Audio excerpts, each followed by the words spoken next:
From the mud to the rise, yeah, we built it on the grind. Trench talk, real talk, leave the fake ones behind. We don't fold, we don't break, every move we define. It's the code from the trenches where the real ones align. Yo, strap in, cause we're diving deep into the grimy, blood-soaked streets of NYC's Chinatown, where bodies dropped like bad bets and gang wars turned alleys into slaughterhouses. This ain't no tourist trap. This was Flying Dragons versus Ghost Shadows, a war so vicious it made the mafia look like choir boys. Flying Dragons. These cold-blooded killers rolled deep since the 60s, straight out of Hong Kong with a license to terrorize. Affiliated with the hip Sing Tong, they ran extortion, murder for hire, and enough heroin to drown a city. And when the Italian mob got busted in the Pizza Connection trials, the Dragons swooped in like vultures, turning Chinatown into their personal drug empire. The Ghost Shadows came in young, hungry, and disrespectful, sparking a decade-long massacre. Shootouts in broad daylight? Check. Stabbings in restaurant kitchens? Check. Bodies dumped in the East River? Oh, you better believe it. This wasn't just gang beef. This was generational warfare, where loyalty meant a bullet or a blade. Johnny Onionhead Eng, the kingpin who turned heroin trafficking into an art form. This dude smuggled dope and stuffed animals, strapped to couriers, even hidden in bean sprout machines. 300 pounds of pure death, flooding NYC while cops scrambled to catch up. But power comes with a price. When his predecessor, Michael the Scientist Chen, got ambushed and pumped with 14 bullets, including 4 straight to the eyes, Onionhead stepped up, turning the Dragons into an unstoppable cartel. By the 90s, the feds finally caught up, slapping 33 Dragons with racketeering, murder, and enough charges to bury them forever. Onionhead got locked up, and the streets fell silent. But legends never die. Yo, you thought the Flying Dragons were ruthless.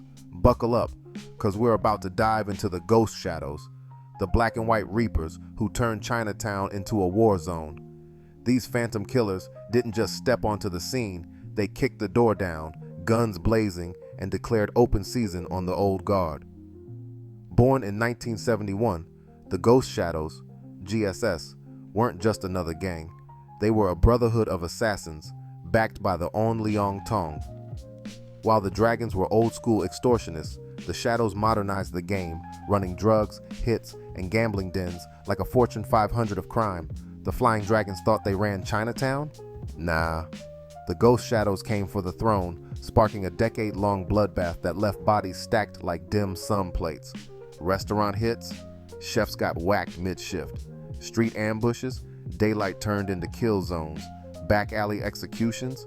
So many, the rats got fat. And let's not forget the Division Street Boys, another crew stupid enough to test the Shadows. Spoiler, they got erased. These Asian underworld bosses didn't just stay local. They linked up with the Sicilian mafia, turning heroin pipelines into a global empire. Cops thought they were chasing street thugs? Joke's on them. The Shadows were moving weight like Escobar. Now you may ask how this shit between these two deadly gangs bumped heads. Let's take you back to when Chinatown wasn't just about dumplings and tourist traps. This was the Wild West with chopsticks, where the streets ran red and power was taken at gunpoint. Before the Dragons and Shadows, before the Italian mob even knew what hit them, there was the hip Sing Tong, the OG gangsters who wrote the rule book with blood. Started as a fraternal organization? Yeah, right. These guys were running protection rackets before your granddaddy was born. Founded in the late 1800s when Chinese immigrants couldn't trust the cops. Shocker. The hip Sings quickly realized something beautiful. Fear pays better than friendship. They moved from San Francisco to NYC like a virus spreading, and when they hit Manhattan's Chinatown, game over.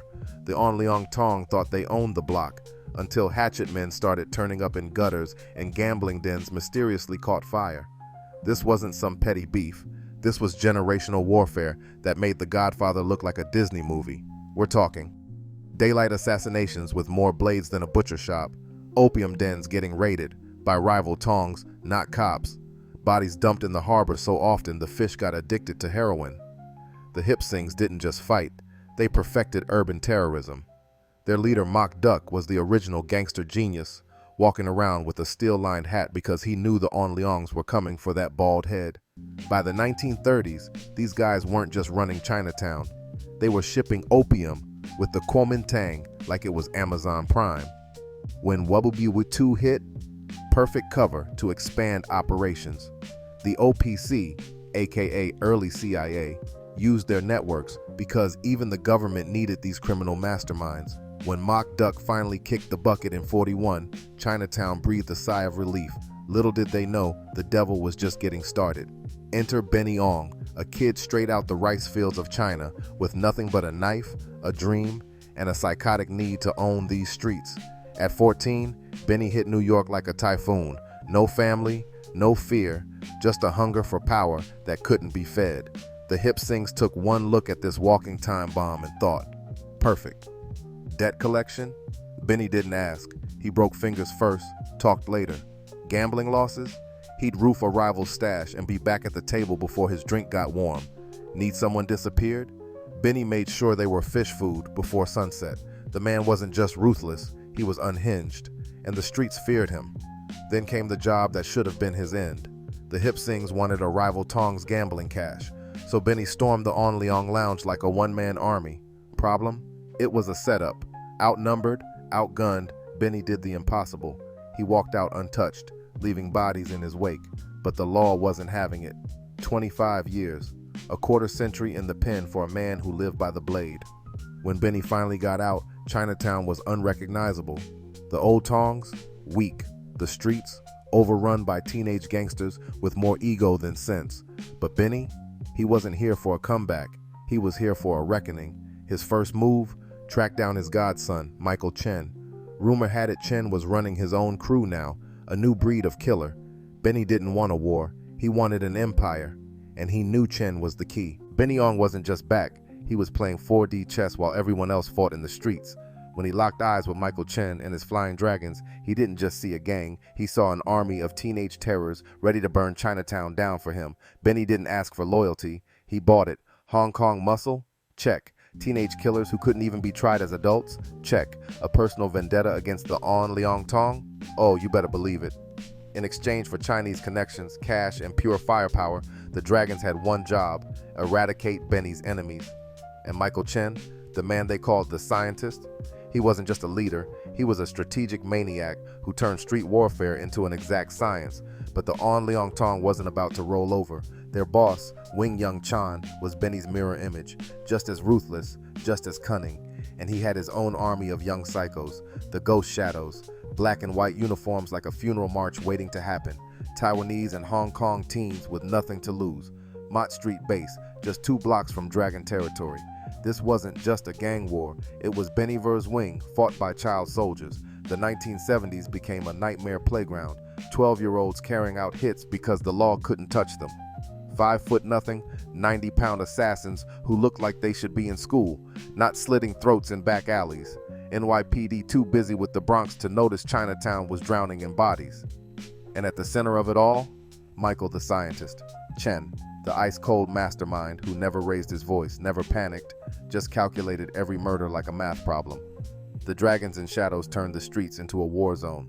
Restaurant massacres where diners got caught in the crossfire. Stabbing so frequent, butchers started mistaking bodies for meat. Bodies dumped in the East River so often, the fish developed a taste for blood. And through it all, Benny and Wing watched from the shadows, letting their teenage armies do the dirty work. Let me paint you a picture of pure chaos. 1977, Chinatown, where the streets ran hotter than a wok on full blast. This ain't no tourist destination. This was a war zone where respect was paid in blood, and Michael, the scientist Chen, was about to write his name in history with bullet holes. Picture this. 2 cocky Ghost Shadows punks get approached by the dragons. They're given the golden ticket, chance to join the winning team, but these dumbasses, they spit in Death's face, and Death's name was Michael Chen. Now here's where it gets savage. Chen plays it cool like a boss, shakes their hands like it's all good, but inside, the man was calculating like a human supercomputer. He sends his young soldiers to track these fools, then pulls the ultimate power move, calls off the kids, not because he's soft, because this kill, this one's personal. October 1st, 5:30 p.m. The Pagoda Theater. 600 innocent people enjoying a show while death walks the aisles. Chen moves through the crowd like a ghost, spots his targets. Then boom, the calmest motherfucker in Chinatown suddenly turns into a human hurricane. What happened next? Let's just say those ghost shadows learned the hard way why they called him the scientist. Because when he worked, people ended up in body bags. This wasn't just another gang hit. This was the match that lit the powder keg. What followed was absolute carnage. 30 bodies in 3 months in just 6 blocks, blood running through the gutters like it was monsoon season. NYPD writing off whole sections of Chinatown as no-go zones. And San Francisco, same story. The Golden Dragon Massacre proved this was coast-to-coast chaos. 1977 wasn't a year. It was a goddamn death sentence for anyone wearing colors. Here's the kicker. After turning Chinatown into his personal slaughterhouse, the scientist beats the case. 1983 rolls around, and he's back on the streets fresher than a new pair of Jordans. But here's what nobody saw coming. The ghost shadows had been waiting, and their revenge? Let's just say it made the Pagoda hit look like a schoolyard fight. Bodies started dropping so fast the coroners couldn't keep up. The streets whispered that Chen had finally met his match, but those who really knew, they understood this was just round one. March 1983, Michael Chen walks free from prison, thinking he's still the untouchable king of Chinatown, but the streets had changed. The ghost shadows, they were done playing nice. Chen gets word that some snake named Chiho Lao from the ghost shadows tried to flip 3 of his dragons. These dudes almost switched sides, almost, but fear is a powerful motivator. They run back to Chen, snitching like their lives depend on it, because they do. Chen's response? Cold-blooded as ever. Handle Lao or I handle you. March 5th, 1983, Riviera Diner, Manhattan. Chiho Lao's enjoying his last meal when bam, the same dragons he tried to recruit walk in. Dinner's over. The shadows had one rule. You don't violate the code. But Chen, he spit on tradition. So they planned the ultimate revenge. March 13th, 1983. Midnight. Chen gets a mysterious call. Some trusted associate lures him outside his apartment. Biggest mistake of his life. The untouchable dragon gets dropped right on his doorstep, in front of his girls, his crew, everyone. NYPD doesn't even investigate hard. Why? Because only a dragon could have gotten Chen to walk into that ambush.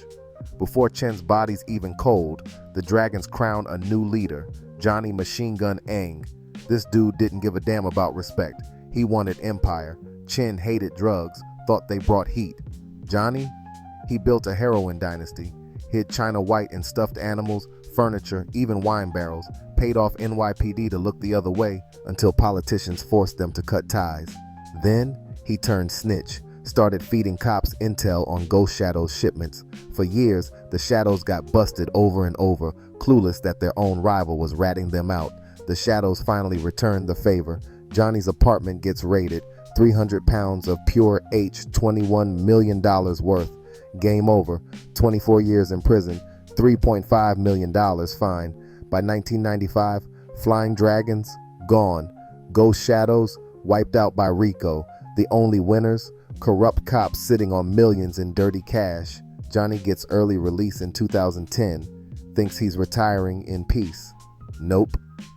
July 13th, 2011. His wife, Lori, is chilling in their Flushing apartment with a former dragon, David Che. Something goes wrong. David snaps. What happens next? Let's just say, the streets always collect their debt. Let's get one thing straight. Johnny Eng wasn't just some street thug. Nah, this dude was a full-blown warlord, a Hong Kong-born demon who turned NYC's underworld into his personal playground. They called him Machine Gun Johnny for a reason, because when this man moved, bodies dropped. Born in '58, Johnny hit NYC's Chinatown in '71 with nothing but a knife and a death wish. By the time he was rolling with the Flying Dragons, the gang was still fresh meat. But Johnny, he was hungry. Arrested 5 times in the '70s, assault, gambling, illegal machine guns, hence the name. Not just a thug, a strategist. While other gangsters brawled in alleys, Johnny was building connections back in Hong Kong. 1983, Michael Chen gets iced and Johnny seizes the throne. No mourning, no hesitation, just power. Johnny didn't want to be some small-time extortionist. Nah, he dreamed bigger, a global drug pipeline. His methods? Straight out of a spy movie. Couriers flying into JFK with suitcases full of China White. Parcels mailed from Hong Kong, innocent-looking boxes hiding death. Bean sprout washing machines. Yeah, you heard that right. Heroin stuffed in steel machines. This wasn't just smuggling, it was art. And Johnny, the Picasso of dope. By the 90s, the Flying Dragons weren't just a gang, they were a plague, extorting businesses from Queens to Brooklyn, restaurants, pool halls, even video stores, pay up or burn down. Rival gangs? Johnny didn't negotiate. Korean gang eating in Queens, send in the shooters, machetes, and baseball bats. 5 bodies later, the message was clear. This is Dragon territory. 3 Tong members murdered between 91-92. Johnny didn't just kill, he made examples. Now before we continue, let me introduce you to China Mac, the realest motherfucker to ever flip gang life into bars. But before he was spitting fire, he was born into war, literally. His pops, Michael Whale Yu, a Flying Dragon underboss who wasn't just a gangster. He was Machine Gun Johnny's right-hand man. Michael Yu wasn't just some street soldier, he was Johnny Ng's logistics mastermind, the guy who made sure heroin moved like water through NYC. 1987. Johnny drops $50K per shipment on a woman named Tom Lee, yeah, China Mac's future stepmom. 66 kilos of pure China white flown into JFK, hidden in innocent-looking parcels. 78 more kilos stuffed in bean sprout machines. Case got dropped, but the judge still counted that weight at sentencing. And Michael?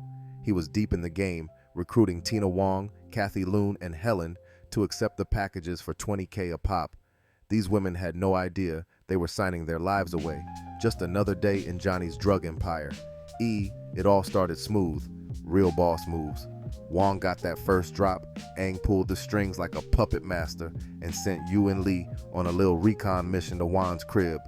Y'all crack open the package and boom, just a bunch of teddy bears, chili peppers, and tea boxes. But nah, this wasn't no damn care package. The tea boxes, they were packed tight with 7 kilos of China white, that pure uncut fuego. The real business was just getting started.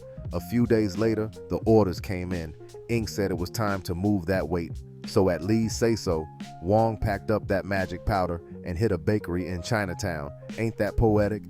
Serving sweets in the front, serving fiends in the back. The exchange was quick, smooth, and Ng hit y'all off with a cool 50 racks for the trouble. 20 bands straight to Wong's pocket. And just like that, the pipeline was in motion. This game was automated. Packages kept landing at the ladies' cribs like Amazon Prime for hustlers. If it ain't go straight to Tina Wong's spot, it found its way there eventually. Everything was flowing like a well-oiled machine. But then, Lee and Yu took a first-class trip to Hong Kong, all on Ng's dime. Man, y'all wasn't just pushing product, y'all was out here making international plays. In Hong Kong, Ng put y'all in front of the man behind the magic, Ming. This was the real plug, the mastermind sending out them bricks disguised as tea time. Ng let Ming know, if I ain't around, these two my go-to guys. Just like that, y'all had the direct line to the source. But Lee, that man had bigger ideas. He came back with a list, 4 more hustlers ready to receive shipments. And sure enough, soon as y'all touched back down, 4 more kilos touched down too. Then, things got even wilder. With Ng's blessing, Lee ain't just moved weight. He started his own side hustle, breaking off a slice of the cake to Chen. That's when it became clear. Y'all wasn't just playing the game, y'all was trying to be the game. More trips to Hong Kong followed, but this time, it wasn't just Lee and Yu. Nah, y'all had Tina Wong and 2 other ladies in tow. And it wasn't just business y'all were bringing back, it was straight up cash. Over $500,000 strapped to bodies like walking bank vaults, all for Ming.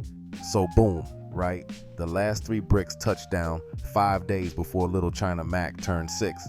Man should have been worried about birthday cake and action figures, but nah, his pops was already MIA, and now locked the hell up, vanished, left the kid with nothing but a name that carried weight in all the wrong places.